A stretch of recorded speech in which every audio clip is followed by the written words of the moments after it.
Hello guys, magandang araw sa inyo lahat dyan. At kumusta na po tayo, no? Ayan, sana ay mga nasa mabuti ho tayo mga kalagayan guys, ha? Ayan, so guys, this is Laking Davao once again, and everyone, welcome back to my channel guys.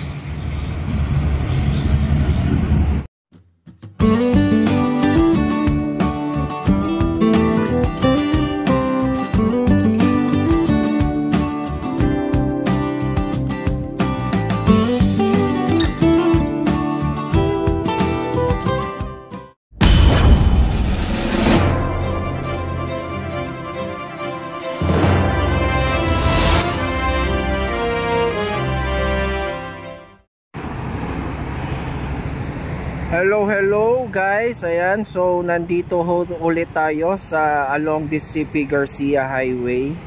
At binalikan natin ho itong ongoing construction na Magtuod flyover guys, no? Ayan, so nandito ho tayo sa kahabaan itong CP Garcia Highway. Ayan, so yan yung going to the north, papuntang Buhangin Central and going to Panacan, no? And sa Davao International Airport.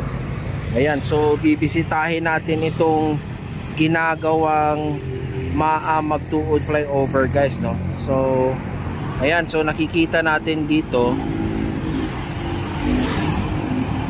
guys, ayan, no? Meron na pala mga portion na nilagyan na ng ano guys, no? Na parang may mga semento na. Ayan, no? So it was 2 months ago yata, no, na yung huling visit natin dito at nag-update dito sa tulay na ito. So kung natatandaan natin ng mga panahon na yon, itong portion na ito kung saan itong nakikita natin ay ito ay tapos na, no, yung parang yung portion na yan, yung northeast portion ng flyover ay kompleto na ho sa pagkabit ng mga girders, no?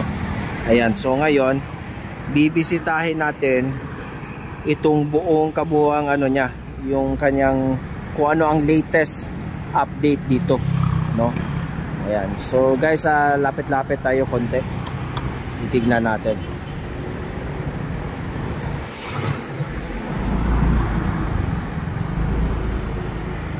Ito guys,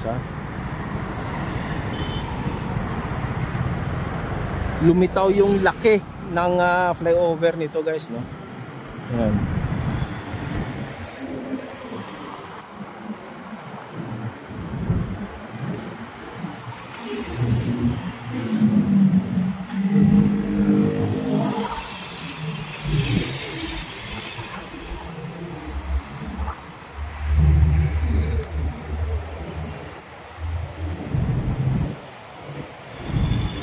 So dito na portion guys, makikita natin at mapapansin natin, ang kulang na lang talaga dito guys is yung ano, no, yung pagtatambak dito sa area nito para sa approach and landing system nitong flyover na ito, no?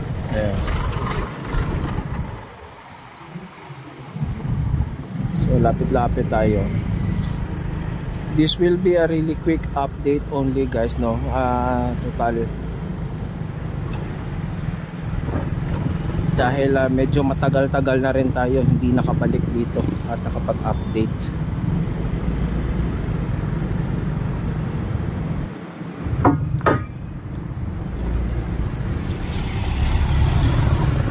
So ito na ho siya guys ngayon. Ayan, so yung obviously ang ginagawa nila dito ngayon guys is yung pagkakabit ng mga parang mga yung para sa mga drainage ano nila, no? Para sa water catchment. Ito, ayan, no? Ayan, may nakikita na tayong ano. Tapos isusunod na dyan is yung parang pinaka-railing nitong flyover nito.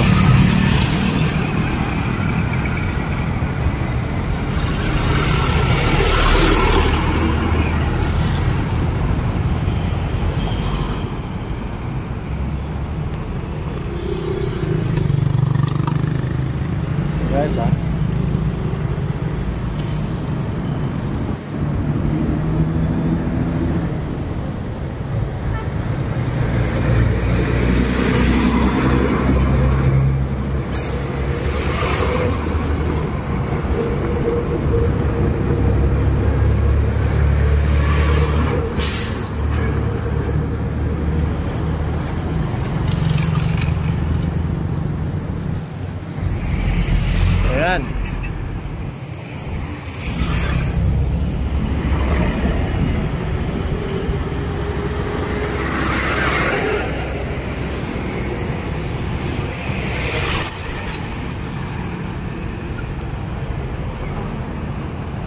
So dito mapapansin din natin dito guys, parang ngayon pa lang sila mag-uumpisa ng parang clearing dito for the widening, no.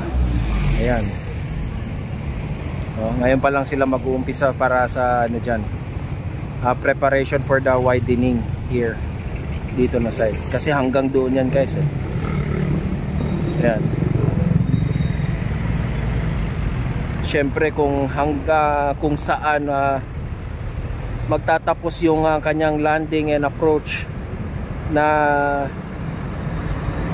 yung para sa flyover, doon din yata yung parang start ng widening, no. Ayan, para hindi magkaroon ng ano, yung parang ika nga sabi nila yung parang bottleneck, no, magkaipitan sa may pag yung mga hindi gagamit ng flyover mismo. Ito guys, no. So ngayon dahan-dahan tayo, pupunta tayo doon sa kabila. Kasi kung natatandaan ninyo guys, nung before, nung last update natin dito, ito, you know, itong 5 pier dito guys. Ayan, no, kasi 'di ba kompleto na, nailagyan na nila ng mga girder, no. Actually lumagpas na nga sila, no. Nandun pati yung sa pinaka crossing mismo nung magtuod ay meron na nga mga girder. So yung mga panahon na yun, yung mga sa southwest portion na lang ng itong flyover mismo yung wala, no, wala pang mga girder. So ngayon ito, titignan natin. Ayan, kasi nakikita ko dito ay meron ako, no. Ayan, so parang tumuloy-tuloy na yung pagkakabit ng girder hanggang doon sa kabilang side. Ayan. Ito ho, no. Ayan.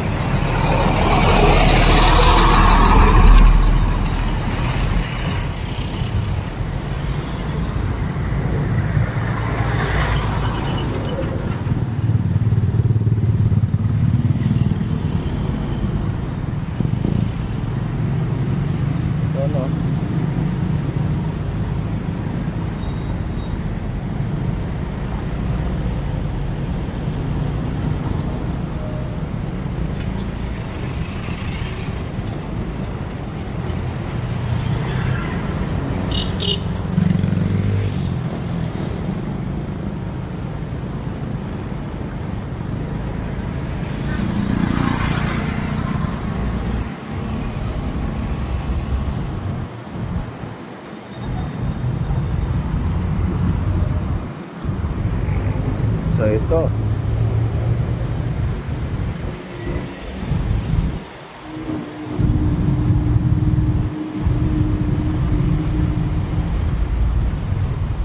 ayun, meron ng mga girder doon guys, no. Ayan. Kasi nung last natin guys, hanggang mismo dito, yan yung huli nating punta. So siya ngayon guys, ayan. Tapos yun yung nilalagyan nila ngayon, no? Yung para sa water catchment. Yan yung tinatrabaho nila ngayon dyan sa taas.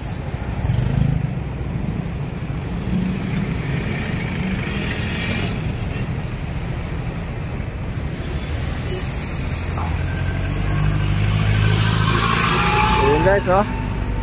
So lilipat tayo sa kabilang side naman para makita natin.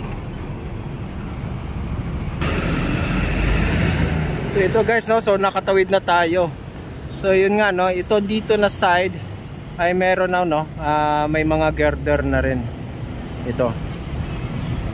Ang nakikita ko dito, may nag-iisang span na lang nang hindi pa nalalagyan na girders guys. Ayan.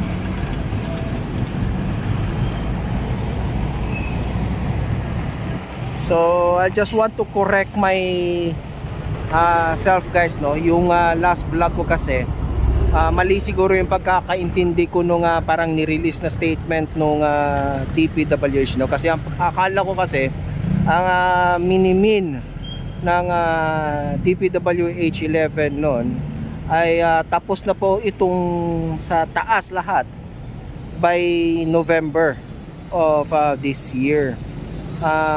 Ang pagkakaintindi ko ng pagkakasabi niya ng tapos na lahat is it means na tapos na, no? Yun lang siguro, no? Yung ibig sabihin pala nun is matatapos na to, malalagyan na to lahat ng mga girder, pero it doesn't mean na totally finished na yung sa taas, no? Ayun, so kaya medyo nagtaka tayo doon na parang ganun ang sinabi niya na tapos na daw, no? Matatapos sa November 2024 yung mga ongoing works para sa taas. Ayan, so yung paglalagay lang pala, no? I just want to correct myself there, no? So I'm asking for apologize for that. Ayan, so may nag-comment din on that time at sinabi, in-explain din niya, no? Yun yung pagkakaintindi din niya, no? Ayun, so yun, so it's clearly parang ano pa talaga to siya, guys, no?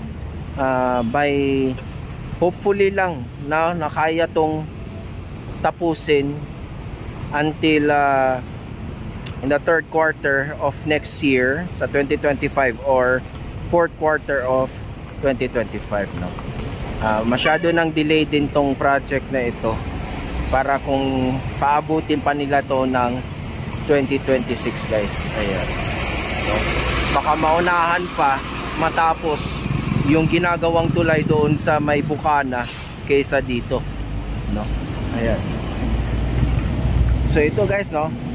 So lilipat tayo doon sa kabilang side para makita natin naman yung latest na mga ongoing groundworks doon banda na side. Kasi dito na side, yun nga, yung kanina may napansin tayo na parang ngayon pa lang sila mag-uumpisa sa clearing para sa widening, no?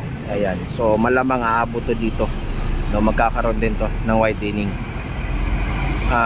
I think ito, no, kasi may napapansin ako dito na may mga paunti-unti na lang parang tinatanggal, dinadahan-dahan pag tanggal ng mga wires. Ayan, guys, no? So possible kasi yung position ng poste na yan ay talagang tatama doon sa widening, guys. Ito, no? So kailangan ma-move out yan. So I don't know kung ayan, no? Pero yan, no, may nakikita na tayo talagang tinanggal na nila yung mga wire na iba. Ito na naman ang pinaka problema dahil ito ang electric company medyo mabilis, medyo na ano kagad nila, no? Kung kailangan ilipat, nililipat nila kagad. Itong mga telco companies lang ang medyo matigas, no? Ayan, usually kasi pagka may nakikita tayong mga widening, yung mga electric companies medyo nakatabi na, no? Ayan, nakapag-adjust na. Ang minsan ang naiiwan sa gitna ng daan ay yung mismo yung mga poste ng mga telco, no? Ayan, so I hope magawan to ng paraan. Ito yung sinasabi ko na sana before naman sana magkaroon ng development dito or yung mga ano, sana inasikaso na to kagad, no? Clear out na to muna kagad para magtuloy-tuloy ang trabaho ng contractor kung sino yung gagawa na para sa widening. Ayan, so guys, lilipat tayo doon sa kabila, ha? Ayan, let's go, guys. So ito, guys, no, nandito na tayo sa may southwest direction, no? Yung papuntang going to Ulas, no?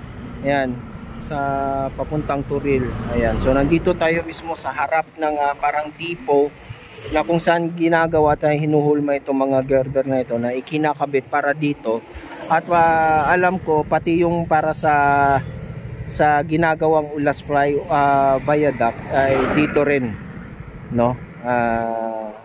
Ginagawa, no? Ayan. So dito tayo naman na side, guys, no? Ito. So let's go, guys, no?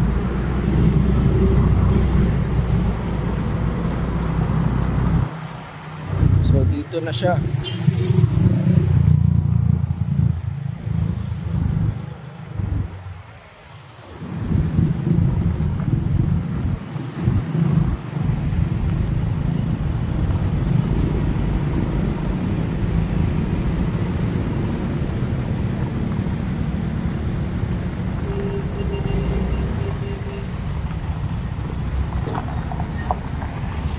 So nandito tayo. Ito yung parang kulang pa dito guys, no? Yung parang pinaka-embankment mismo dito. Hindi katulad doon sa kabila, meron ng embankment dito. Dito parang gagawin pa lang dito banda guys. Ayan.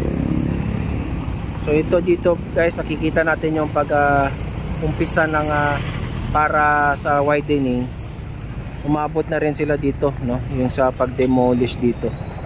Hanggang doon pa kasi yan guys, no? Hanggang doon pa yan. Siguro from here around mga around 100 meters pa, no? Ang kailangan nilang ma-widen dito. Ayan. So yun na guys, no?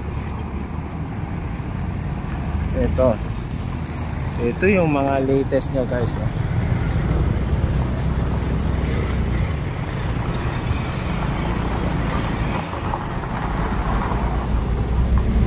So yun ang nakikita ko na lang dito guys, no? Yung kulang dito ay yung para hindi pa nila malalagyan ng girder to dito kasi wala pang ang embankment dito guys, no? Gagawin pa lang. Ayan.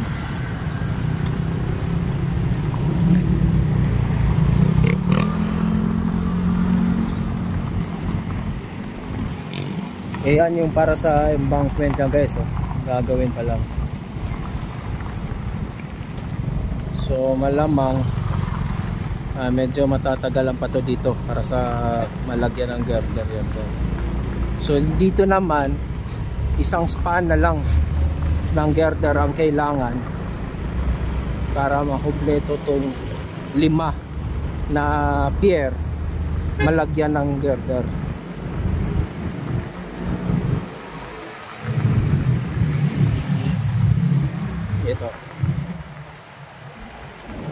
Ito na lang guys, no? So I think may naka-prep na ano na rin dito.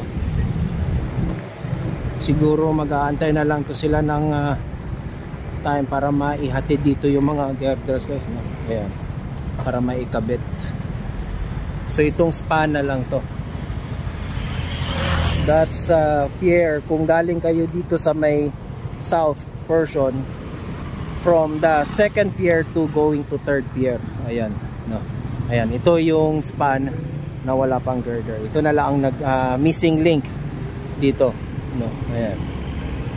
So yun yung mga, ito yung latest na nangyayari dito guys, no? Ayan.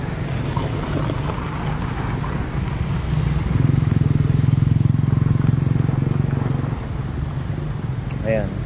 So tatawid na naman tayo doon sa kabila para makita na natin. So ito na yung latest dito guys, ha? Ayan.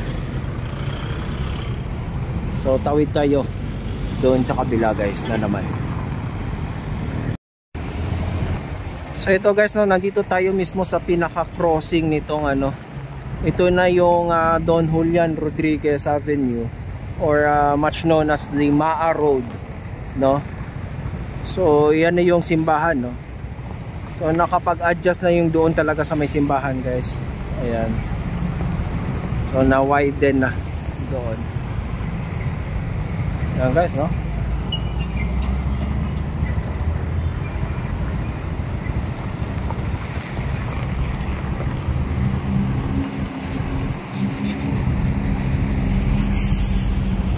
I think itong mga wires na ito, itong mga high tension wires na ito para sa ano, electric, I think tatanggalin din yan. Probably tatanggalin yan. Hindi pa pwedeng nandoon yan sa may ano. Ayan.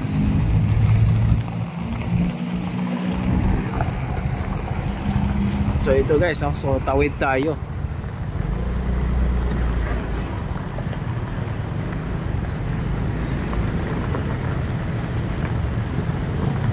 So ito yung ginawa dito guys.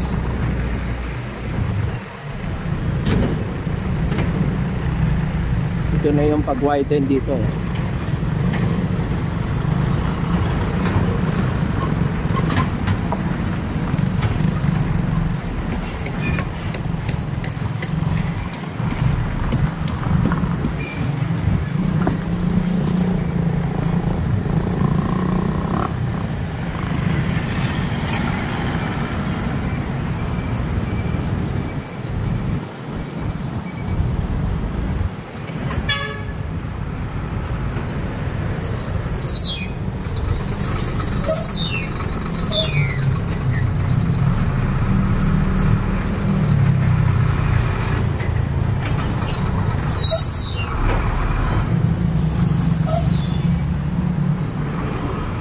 So this is it guys, no? So ito yung latest update dito sa Magtuod flyover guys. Ayan. So yan. Okay, so guys, thank you so much ha. Please like and share this video. And sa mga hindi pa po nakapag-subscribe dyan sa akin guys, no, please do so. Subscribe na po kayo. Hit that notification bell para ma-notify kayo every time I will upload a video patungkol sa mga pangyayari dito, no, like these big projects na ongoing and soon na mangyayari dito here in Metro Davao guys. Ayan. Ito, no? Ayan guys, so nakikita natin kanina. Siguro naka-break lang yung kanina yung ano. Gumagalaw na yung backhoe doon kanina yung nakita natin sa kabila. For the clearing operations.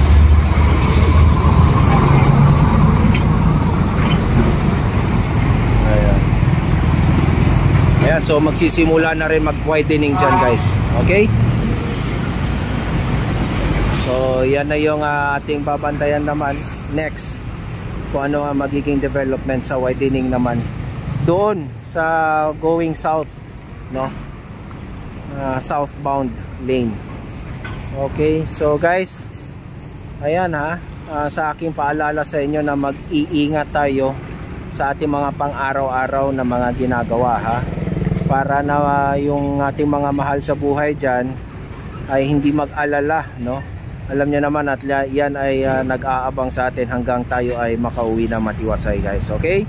So guys, this is Laking Davao once again updating you about this Magtuod flyover.